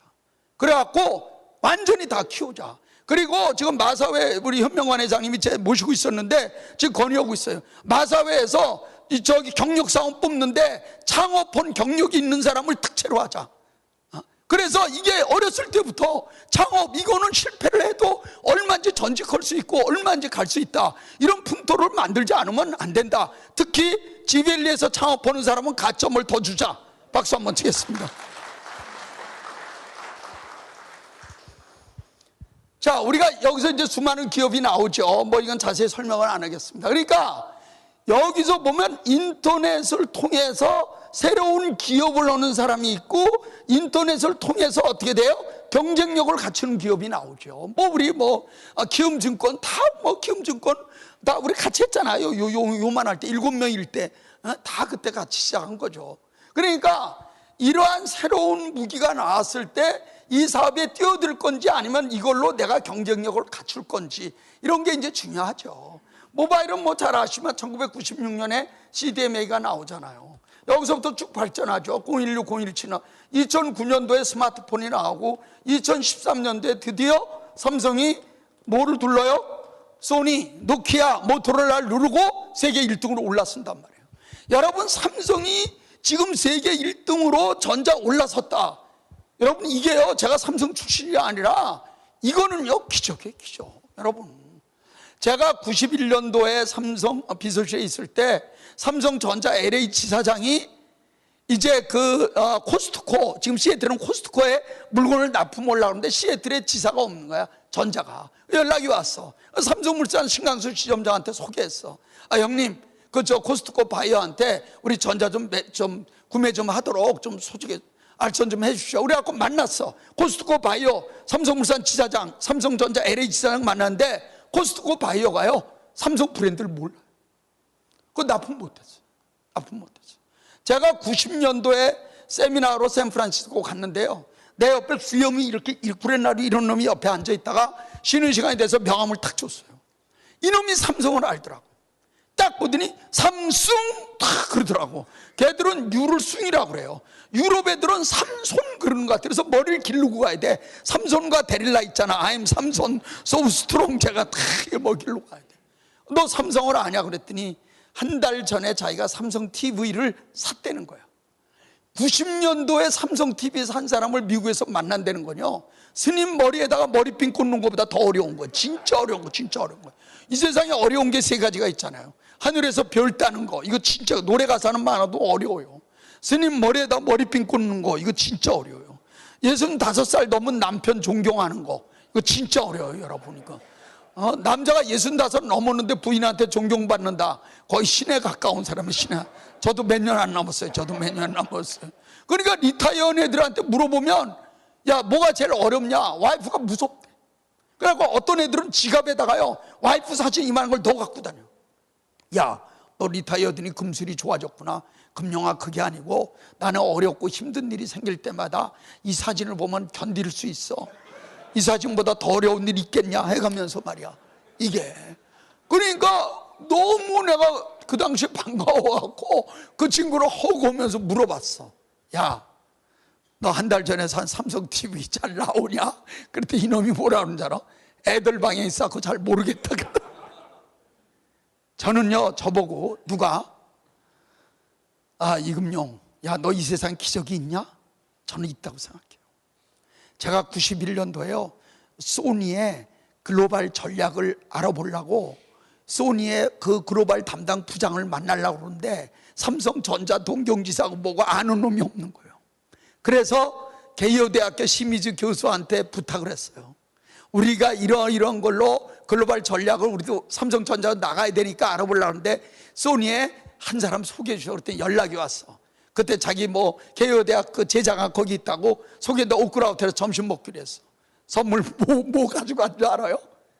자연송이 있죠. 자연송이 강원도 오리지널 그것도 공항으로 나오라고 그래갖고 그거 2개 들고요. 하나는 심희지 교수 주고 하나는 오크라 호텔에서 점심 먹으면서 그 얘기 들으면서 나는 밥도 못 먹고 그 통역하는 거 받아줬고 소니 부장한테 갖다 줬어요. 너무 고맙습니다. 그 회사를요 20년 만에 우리가 이긴 거예요. 여러분, 이거 저는 지벨리 있죠? 20년 지나면 세계 최고의 단지 될 것 같아요. 박수 한번 더 치겠습니다. 자, 여기서 스마트폰이 나오면서 앱스토어가 나오죠. 자, 우리가 왜 이 말씀을 드리냐면 이러한 새로운 소프트웨어나 인터넷이나 이런 새로운 모바일이나 이런 새로운 분야가 나오면 이 분야에 새로운 신산업이 나오는 반면에 기존 산업에 뭐가 된다? 융합이 돼서 여기서 경쟁력을 갖춰야 된다. 이렇게 주장하는 거죠. 자, 이제 이게 되니까 여기서 뭐가 나와요? 이제 나오는 게 뭐예요? 사물 인터넷이죠. 자, 저는 이거 구로동이 굉장히 구로 지벨리가 중요하다고 봐요. 자, 사물 인터넷 많은 사람들이 지금 얘기합니다. 이게 테마냐 아니면 방향이냐 이렇게 얘기해요. 옛날에 우리가 RFID 엄청나게 나왔잖아요. 지금 제대로 안 되잖아요. 또 옛날에 뭐가 많이 빅데이터 지금도 과연 되냐 안 되냐 여러 가지 얘기 많이 나오잖아요. 사물 인터넷, 야, 이것도 이름만 있고 이게 진짜 되는 거야 안 되는 거야 QR코드 다 나왔잖아요. 저는 사물 인터넷은 이게 될 것 같아요. 이건 벌써 구글의 그 온도 조절기 있죠? 네스트랩인가 벌써 시작이 됐잖아요. 이거는 하드웨어하고 뭐가 들어가는 거예요? 소프트웨어하고 인터넷하고 통신이 결합하는 거예요. 지금 우리 지벨리야말로 이러한 하드웨어와 소프트웨어와 통신과 인터넷이 결합되어 있는 최적의 단지예요. 여기서 이 세계적인 사물 인터넷에 우리가 컨퍼런스도 하고 업체도 나오고 융합도 나오고 결합도 나와서 저는 이걸 주도해야 된다 이렇게 생각을 하고, 지금 독일에 있는 걸 보면 독일 기업들이 굉장히 지금 준비하는 게 센서 같더라고. 센서. 그러니까 어떻게 하냐면 SCM에서 물건이 가잖아요. 물건이 가면 센서가 다 돼갖고 이제는 그 자기가 불량인지 아닌지를 이제는 물건 스스로가 판단하는 거야. 옛날에는 우리가 다 일일이 봤잖아요. 그것도 법안에. 이제는 물건 스스로가 나 불량이야, 나 이거 아니야, 그건 물건 스스로가 판단하는 거예요. 저는 앞으로 굉장히 유망하다고 보는 게 센서 산업, 이런 산업들도 굉장히 유망하다. 그러면 이렇게 서로 우리가 단지로 모여 있는 것이 이제 유명한 산업으로 들어가게 되는 거죠. 박수 한번 더 추가하겠습니다. 자, 이제 마지막으로 제4의 물결에 대해서 좀 설명을 드리려고 그러는데요. 요거는 간단히 드리겠습니다. 이게 어떻게 되냐면 이렇게 돼요. 우리가 제3의 물결이 고도화되면요 집단 지성이 돼요. 집단 지성이라는 게 뭐냐면 다 똑똑해지는 거예요. 왜? 스마트폰 나오죠? 인터넷 누르면 다 나온 거야, 이제 누르면. 그래, 남보다 뛰어나다, 남보다 정보가 많다, 이건 이제 큰 의미가 없어졌어요. 그래서 이제 남보다 뛰어나다, 남보다 많이 안다, 남보다 수월하다, 수포리어, 이런 개념에서 새로운 변화가 나타나요. 이게 이제 제4의 물결로 나타나는데, 제4의 물결은 여러 사람이 얘기했죠. 덴마크의 롤프 얀센, 그 다음에 미국의 다니엘 핑크, 뭐 아시아에서는 아무래도 이제 이금용 박사가 나올 수밖에 없는 거죠. 예. 그 제가 이제 이걸 연구해 갖고 엘빈 두플러 박사를 만났어요. 만나갖고 제4의 물결과 창조경제 책을 한 권 같이 쓰자 그랬더니 이분이 저하고 책을 같이 쓰는 건 좀 부정적으로 얘기하시더라고. 보니까 부인하고 밖에 같이 쓴 책이 없대. 예. 그래서 쭉 얘기했더니 그래도 한 말씀 하시더라고. 본인의 후계자가 한국에서 나올 것 같다 그러더라고. 제 얘기는 직접 안 하고 한국을 강조하시더만. 박수 한 번 더 치고 하겠습니다. 예. 제일 정확히 얘기한 사람이 롤프의 안센인데, 이 사람은 뭐라고 해? 이렇게 얘기해. 농업에서 공업, 공업에서 정보, 정보에서 지식사회 이후의 사회는 어떤 사회냐? 자, 중요한 단어가 나옵니다. 인간 중심의 사회. 자, 이 단어가 중요한 거예요, 여러분. 이제는요, 내가 오늘 한번 생각을 해보세요. 내가 하고 있는 사업이 정말 인간을 편리하게 만드느냐? 내가 하고 있는 산업이 정말 인간의 불편한 걸 고쳐주고 있느냐? 내가 하고 있는 산업이 정말 인간에게 건강에 도움이 되느냐? 내가 하고 있는 산업이 정말 인간을 감동시키느냐? 이게 모든 기준이 어떻게 돼요? 이제 인간 중심으로 넘어가요. 이게 이제 굉장히 큰 변화예요. 이게. 그러면 옛날엔 인간이 없었냐? 옛날에도 인간이 있었죠. 언제 있었어요? 르네상스 시대에 있었잖아요. 자, 르네상스 인간성의 회복. 1400년, 1500년도에 이태리의 피렌체에서 중심이 된 르네상스의 인간은 뭐로에 대한 거예요? 신에 대한 거예요. 신에 대한 거. 신에 대한 거. 1462년 플라톤 아카데미가 나오면서 이 인간은 어떻게 돼요? 이제 독자적인 인간으로 발전해요. 그래서 이 인간이 두 갈래로 가죠. 하나는 형이상 이성의 인간으로 가고, 또 하나는 뭐예요? 과학과 기술을 탐구하는 인간으로 넘어가죠. 데카르트가 유명한 얘기했죠. 나는 신의 은총의 빛으로 살고 싶지 않고 나는 인간의 이성의 빛으로 살고 싶다. 나는 생각한다. 고로 나는 존재한다. 이게 이제 인간의 이성, 계몽주의, 쫙 칸트, 해결서부터 쫙 나오죠. 플라톤의 이데아, 변하지 않는, 영원히 변하지 않는 것, 그걸 뭐라고? 인간의 이성이라고 본 거죠. 그 다음에 이제 자연의 법칙을 연구하는 그리스의 탈레스나 이런 아낙시멘드로 철학, 이게 뭘로 가요? 과학으로 발전해요. 과학으로 발전해요.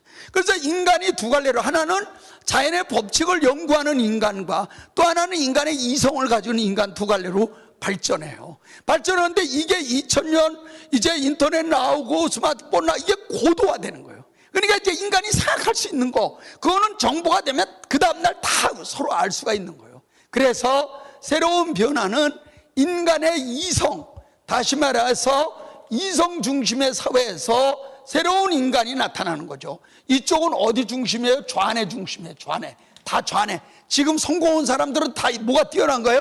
이게 뛰어난 거예요. 수학, 물리, 그 다음에 추리력, 언어, 암기력, 이게 뛰어난 사람이에요.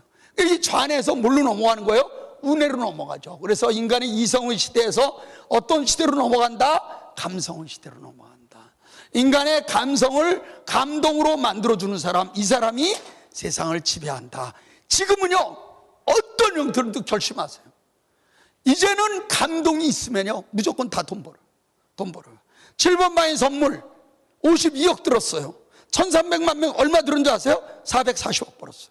눈 줄줄 흘린 거예요. 보고 온 사람이, 야, 너도 봐, 너도 봐, 너도 봐.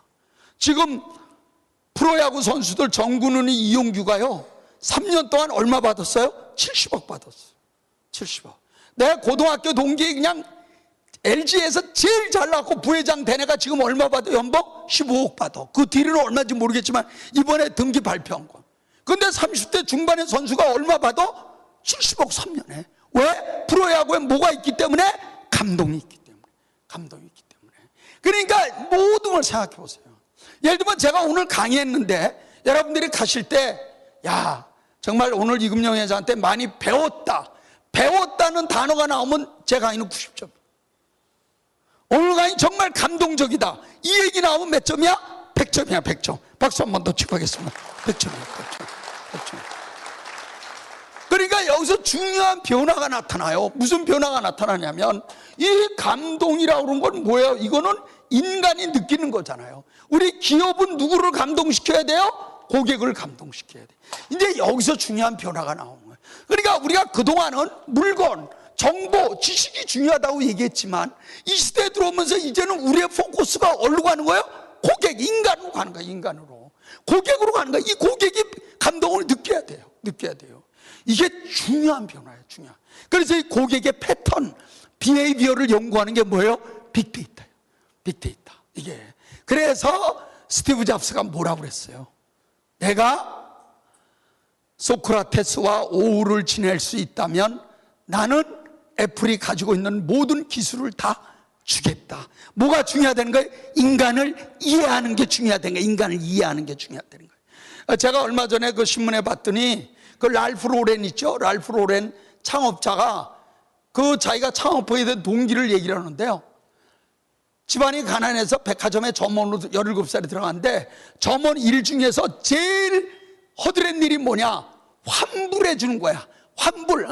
못 쓰겠다고 가져온 거 그 사람들 다 막 야단 막 이러고 있는 거 다 공손하게 해서 환불해 주는 거야. 그 사람이 거기서 뭘 배웠냐? 이 사람은 왜 이걸 환불할까? 왜 이걸 도로 안 입겠다고 가져왔을까?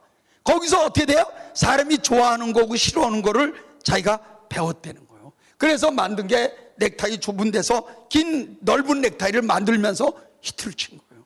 인간을요 예리하게 관찰하세요. 우리 고객을 예리하게 관찰하세요. 하루도 빼놓지 않고 우리 고객이 어떤 반응을 우리한테 보이나 하루도 빼놓지 마세요. 이 작은 변화가 트렌드가 되는 거예요. 많은 분들이 저한테 회장님은 옥션 어떻게 1년 만에 3천억짜리로 만들고 어떻게 이베이가 3천억에 인수하고 또 이니시스 어떻게 하고 많은 얘기를 하는데 저는 고객이에요. 야단칠 때 임원들 직원들 야단은 절대 치면 안 돼요. 더군다나 감성시대 야단을 칠 때 어떻게 쳐야 되냐? 고객을 내세워서 야단을 쳐야 돼요. 고객이 우리한테 불평한 거 그건 우리 직원들 나한테 죽어요. 그건 내가 야단 치는 거 아니에요. 누가 야단 치는 거예요? 고객이 야단 치는 거예요. 고객이 야단 치는 거예요. 고객이. 이게. 그러니까 많은 사람들이 얘기했는데 저는 옥션에 있을 때요 매일매일 고객 동향을 분석해요. 데이터를. 어느 날 봤더니 갑자기 청바지가 왕창 팔리는 거예요. 물어봤어. 야, 서 부장 일로 와봐. 너 청바지가 갑자기 팔리는데 너 이거 어떻게 된 거야? 조사해 봤더니요 찢어진 청바지가 유행하는 거예요. 찢어진 청바지가. 그래서 어떻게 돼요? 청바지 안에다가 구제 청바지 코너를 별도로 빼고 거기다 핫하고 바람개비를 넣어서 별도로 분리해 놓은 거예요. 이게 히트친 거예요. 인터파크 들어가면 청바지를 다 봐야 돼. 근데 여기 오면 어떻게 돼? 구제 청바지 요거 따로 볼 수 있어. 요 차이예요. 요 차이. 우리가 얼마나 고객에 대해서 분석하느냐 이게 굉장히 중요하고 이 감성을 감동으로 만들어주는 원동력은 뭐다? 창조와 상상력이라는 거예요. 자, 다시 말해서 남보다 뛰어난 거에서 남과 다른 회사 디퍼런스, 메이크 디퍼런스 이 시대로 넘어가고 있다. 이런 걸 우리가 이제 이해해야 된다 이렇게 보는 거죠. 자, 마지막으로 시간이 없기 때문에 한두 가지만 더 얘기하고 끝내겠습니다. 자, 전체적인 트렌드를 보고 그 다음에 중요한 법칙을 하나 얘기해 줄게요. 제가 자 여기 있죠. 여기 요 인터넷 나오기 전하고 후 요걸 우리가 아날로그라고 그래요. 요걸 디지털이라고 그러죠. 자, 아날로그에서 디지털로 넘어가면서 가장 큰 변화가 뭐냐? 이 아날로그는요 기본적으로 기술이 0부터 9까지 기술이 십진법이에요. 디지털은 기본적으로 기술이 뭐예요? 0하고 1밖에 없어요. 이진법이에요. 그러니까 디지털 시대가 되면 될수록 어떻게 돼요? 1등만 살아봐. 1등만. 이게 지금요 모든 일어나는 기업의 경쟁은 어떻게 일어나는 거예요? 다 1등을 만들기 위해서 일어나는 거예요. 춘추 전국시대요 황금 분할 야 우리끼리 요거 갈라먹자 없었어요. 다 진나라를 향해서 가는 거예요. 다 진나라가 되기 위해서 지금 가는 거예요. 왜 그러냐? 아날로그 시대는 뭐예요? 정보의 비대칭성이에요. 내가 뭐가 좋은지 뭐 잘 알 수가 없어. 근데 이 정보가 이제는 다 공개돼요. 그 다음에 온라인이 되니까 어디서부터 살 수 있어요. 그 다음에 소비자가 어떤 현상이 볼래요? 쏠림 현상이 있어요. 내가 왜 2등으로 가나 1등으로 가지. 이게. 그래서 1등에는 세 가지가 있다. 시장 지배적 1등, 넘버원 1등이죠. 그 다음에 온리완, 나밖에 없는 1등이 있죠. 그 다음에 뭐야? 남하고 차별화된 유니크한. 이 세 개. 딱 생각해 보세요. 내가 지금 유니크한인지, 내가 지금 온리완인지, 내가 지금 넘버원인지 딱 생각해. 내 위에 이 1등이 있다. 참 자지 마세요. 나보다 더 잘하는 사람이 있다는 거는 둘이서 시장을 나눈다는 뜻이 아니라 언젠가 나는 없어진다는 뜻이에요. 없어진다는 뜻이에요. 그래도 저는 뭐 그 다음에 천만의 말씀하세요. 이걸 제일 정확히 지킨 사람이 누군지 아세요? 1980년대는 잭웰치예요. 82년에 잭웰치가 잡자마자 제일 먼저 한 게 뭐예요? 1, 2등 빼놓고 나머지 다 매각했어요. 몇 명 잘랐어요? 11만 명 잘랐어요. 1990년도에 이걸 제일 정확히 지킨 사람이 누구예요? 이건희 회장이에요. 93년, 94년 신경영 끝나고 95년도에 신경영 본격적으로 실천될 때 그룹에 광고 낸 광고 내용 뭔지 여러분 기억하시죠? 제일기획에서 박웅현 씨가 쓴 광고 카피라이트 뭐예요? 아무도 2등은 기억하지 않는다예요. 않는다. 제가 최지성 대표 지금 비서실장이죠. 삼성전자 대표이사 할 때 제 입사 동기 동기회장이랑 만나죠. 오로지 뭐예요? 노키아를 누르는 거예요. 오로지 노키아. 어떻게 하면 쟤를 누르느냐? 절대 여러분, 내가 월드 베스트 원, 내가 대한민국 베스트 원, 글로벌 베스트 원이 되겠다고 내가 생각하지 않으면 절대 안 돼. 절대 안 됩니다. 여러분 절대 안 돼. 금년에 뭐 이익이 얼마 나서 내년에 뭐 전망이 그런 거 다 없애버렸어요. 1등이냐 아니냐 딱 그것만 해. 근데 같은 레인에 가잖아. 도저히 얘 못 따라가. 같은 레인. 그럼 레인 길을 어떻게 돼? 바꿔야 돼. 바꿔야 돼. 온리완 나밖에 없는 거나 아니면 차별화된 걸로 바꿔야 돼. 바꿔야 돼. 이게 중요한 원리예요. 이 원리를 우리가 모르고 자꾸만 금년도에만 20억 나고 내년도에 한 30억 납니다. 그거요 언젠가는 끝이 있어요. 왜? 1대 1등으로 몰리는 거예요. 왜 2, 3등으로 갈 이유가 없어요. 이 중요한 시대로 넘어왔다. 박수 한번 더 치겠습니다. 자, 이제 진짜 마지막으로 도표 하나만 그리고 끝내겠습니다. 자, 우리가 아까 제가 얘기한 지속경영이라고 해요. 지속경영. 자, 지속경영 모델을 제가 하나 말씀드릴게요. 그게 세 가지거든요. 3.1일체 경영이라고 제가 이름을 만들었는데 이게 현재 나의 경쟁력이에요. 현재 나의 경쟁력.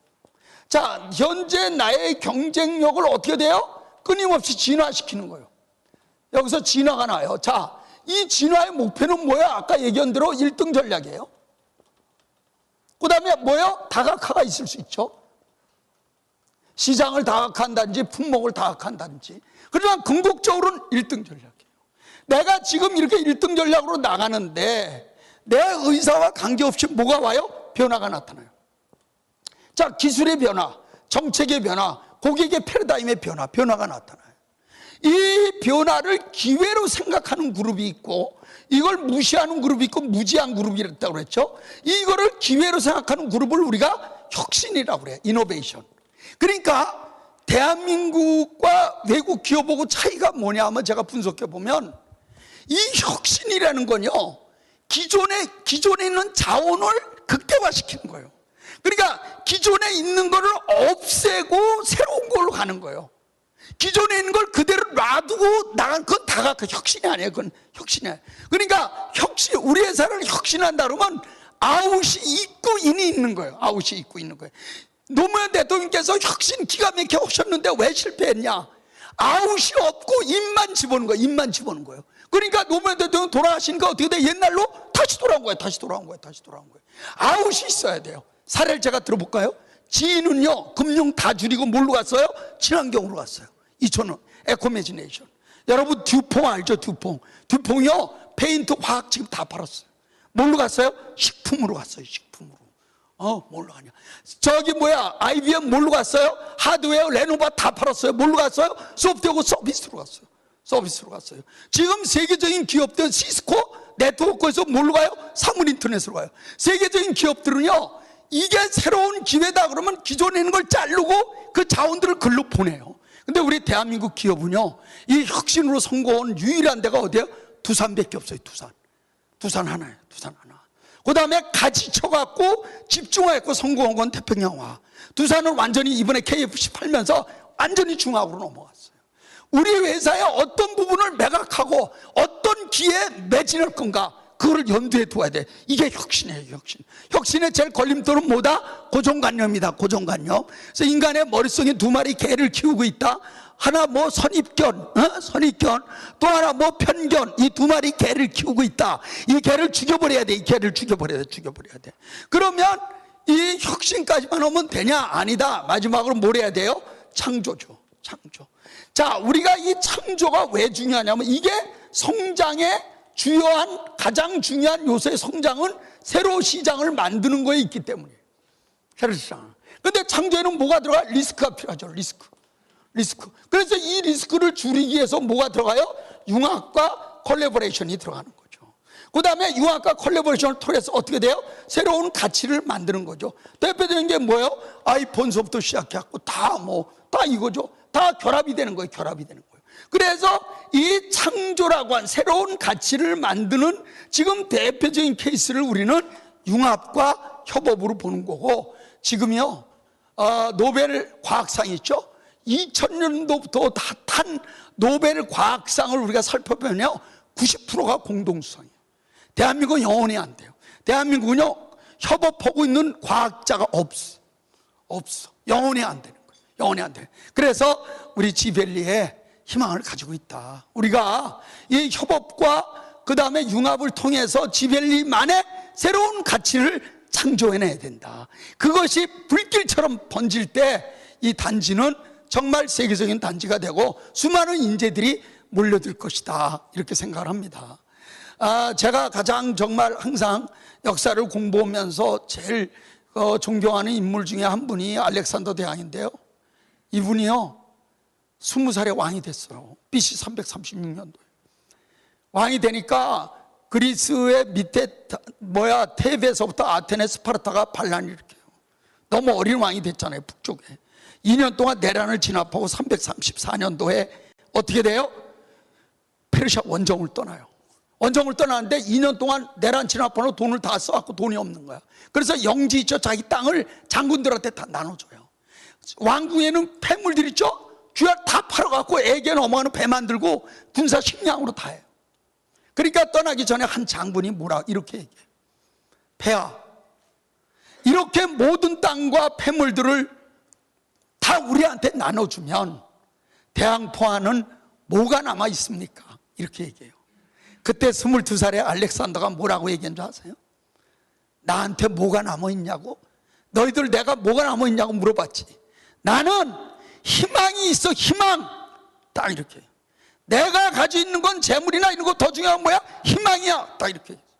그러니까 그 장군들과 그 부하들이 저도 대항폐화와 희망을 같이 하겠습니다 하고 가지고 있는 자기들이 받은 영지와 그걸 다 돌려줘요. 그리고 전쟁이 나와서 11년 만에 세계 최대의 제국을 만듭니다.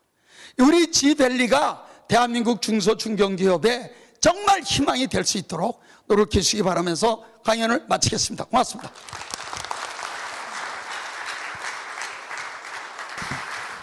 네, 정말 열정적으로 살아있는 강의를 해주신 우리 이금영 회장께 다시 한번 큰 박수 부탁드리겠습니다.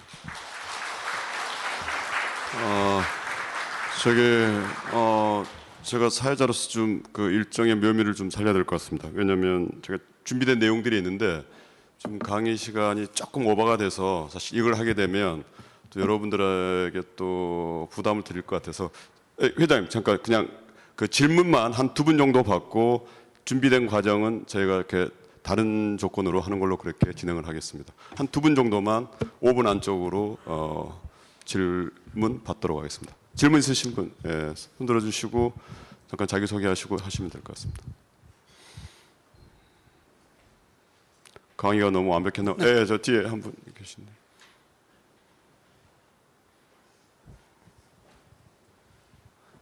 학생을 가르치는 한국세무경영아카데미 학장인 강칠성입니다. 오늘 아주 너무 좋은 얘기를 들어서 우리 지벨리에 지금 벤처를 하고 있는 사장님들에게 큰 도움이 됐으리라고 믿습니다. 지금 박근혜 정부에서 얘기하고 있는 지금 창조 경제에 대한 얘기를 하고 있는데, 창조 경제를 지금 한 지가 이제 1년이 됐어요. 그러는데 이제 창조 경제를 한번 그 연구를 해보면은 영국이라든가 이스라엘이라든가 뭐 실리콘밸리 등등을 얘기를 볼 때 봐보면은 그 나라가 잘할 수 있는 특정 산업을 집중적으로 해가지고 그것을 우선 선택을 해서 집중적으로 투자를 해가지고 그렇게 하도록 그렇게 하고 있는데, 우리나라에서 지금 창조 경제를 얘기를 하면서 우리나라의 창조성은 전혀 무시하고 있다. 예를 들어서 우리나라의 창조가 한글 같은 거라든가 고려작이라든가 이순신 장군의 거북선이라든가 장영실의 여러 가지 그런 발전적인 이런 우리나라 자체 내에서 있던 것들을 전혀 무시하고, 창조라는 것은 외국에서만 하고 있는 양으로 하고 있는 것도 학술적으로 그거 이제 잘못되어 있다고 생각을 하고 있는데, 우리나라가 잘할 수 있는 것을 찾아가 가지고 하는데, 아까도 이 얘기를 했지만 우리나라가 IT에 강하고 스마트 여러 가지 그런 좋은 조건을 가지고 있지만 전 부처가 전 산업을 다 한다고 우리가 박근혜 정부에서 얘기하고 있는 창조 경제라는 것은 모든 새로운 생각과 새로운 아이디어를 IT와 융합을 해가 가지고 창조 경제를 이루어서 일자리를 창출하고 그리고 성장 동력으로 삼겠다. 그러는데 그 중에서 이제 이 얘기를 문제는 전 부처가 다 IT와 연결을 해가 가지고 창조 경제를 한다고, 그러니까 작년에 국정감사에서 나오는 결과를 봐보면은 1년 동안 한국 국정감사에서 나온 것이 이명박 정부의 녹색 성장으로 했다 하는 그것이 46%가 창조를 녹색 성장을 창조로 바꿔가 가지고 예산을 했다. 미래 창조 과학부에도 예산이 26%가 녹색 성장을 창조로 바뀌었다네. 이거 창조가 아니라 이거는 카피죠. 그리고 또 그렇게 보기를 그렇다고 그러면은 우리 그 사장님이 보시기에 우리나라의 창조 경제가 ICT와 연결해 가지고 모든 산업을 다 연결해 가지고 창조를 하겠다고 그러니까 이것도 저것도 아니고 손에 잡히지도 않고 국민들의 얘기도 어디로 가는 거냐 지금 얘기를 하고 있는데, 그것을 벤처 창업을 하시고 새로운 것을 하는 그런 회장님의 그 경력이나 노하우라든가 이런 것을 생각했을 때 우리나라 창조 경제가 전 산업을 이렇게 해가지고 하는 것이 옳은 얘기인지, 그렇지 않으면 특정 산업으로 잘할 수 있는 것을 집중해가지고 해야 하는 것인지 어떻게 생각하시는지요? 네, 알겠습니다. 네, 뭐 이 이제 정확적으로 너무 큰 말씀드릴 수 주제이기 있을 것 때문에 그냥 간단하게 말씀드리면요. 제가 창조 경제에 관해서 세미나 강연을 아마 저만큼 많이 다니고 많이 스크랩한 사람이 없을 거예요. 거기서 나온 몇 가지 얘기가 있어요. 첫 번째 얘기는 뭐냐면 절대 정부 주도로는 안 된다.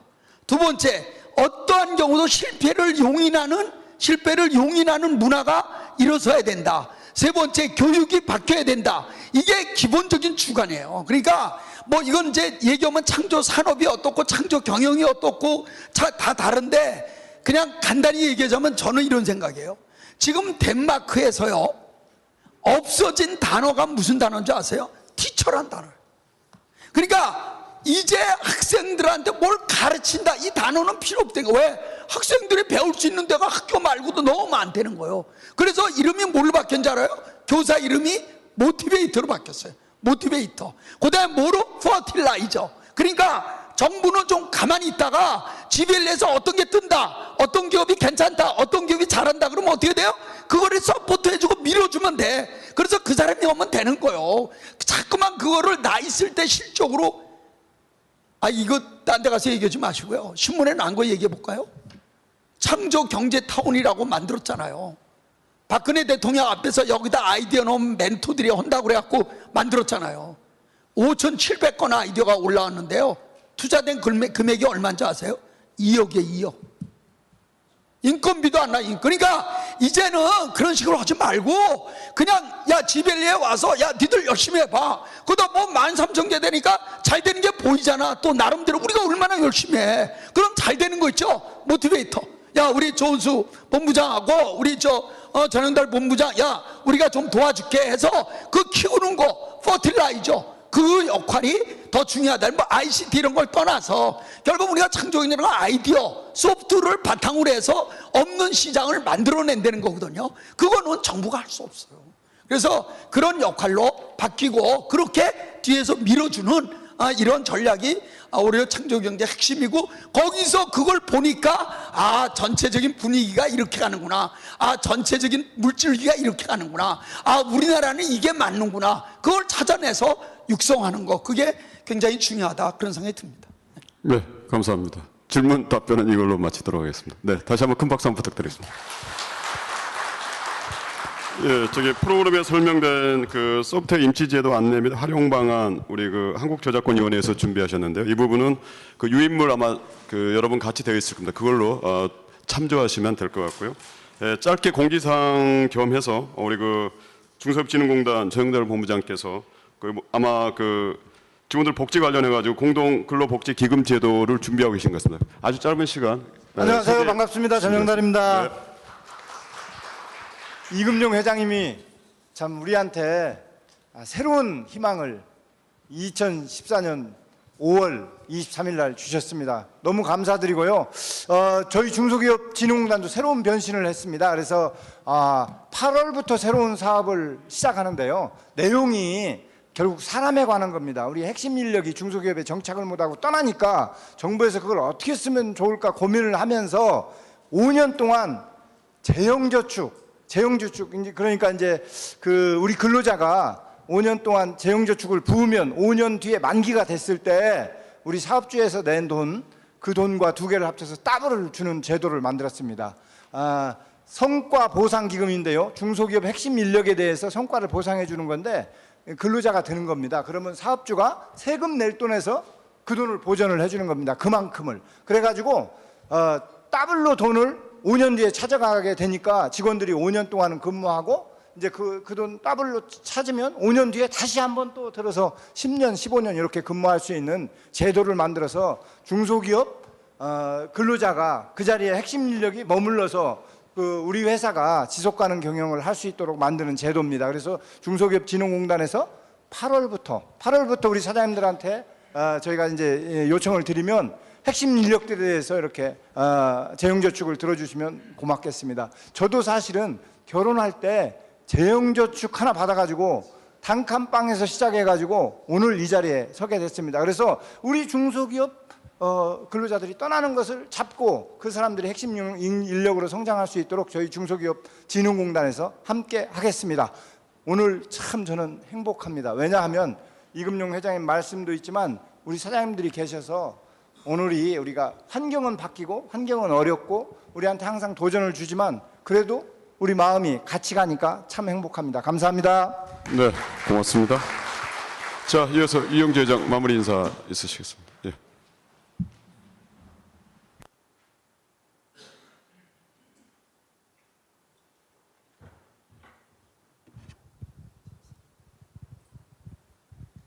자, 반갑습니다. 오늘 그 이금용 회장님 참 강의 잘 들었습니다.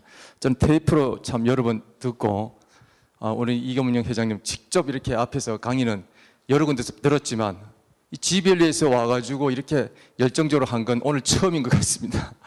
저 가슴이 이제 뜨거워진 그런 느낌을 받았는데요. 우리 지벨리도 계속 이렇게 변화해 왔지 않습니까?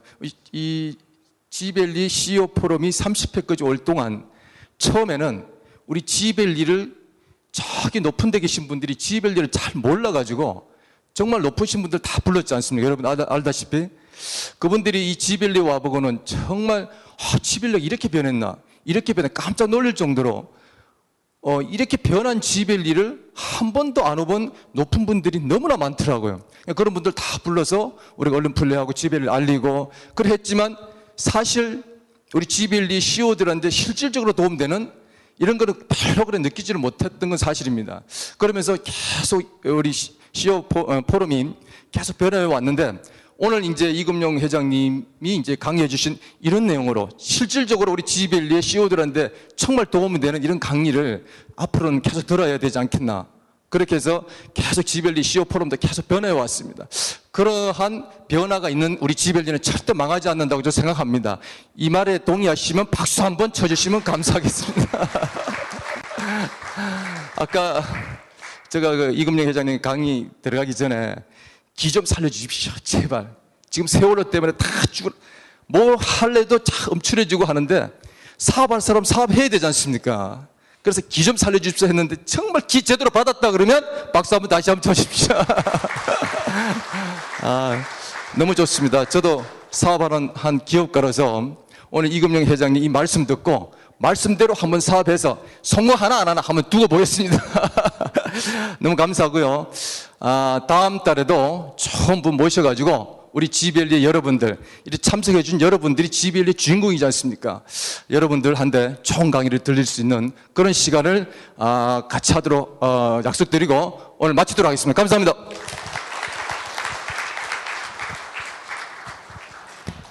네, 이런 시간 또 지금까지 수고해 주신 여러분께 깊이 감사드리면서 이상으로 제30회 지벨리 CEO 포럼 마치도록 하겠습니다. 감사합니다.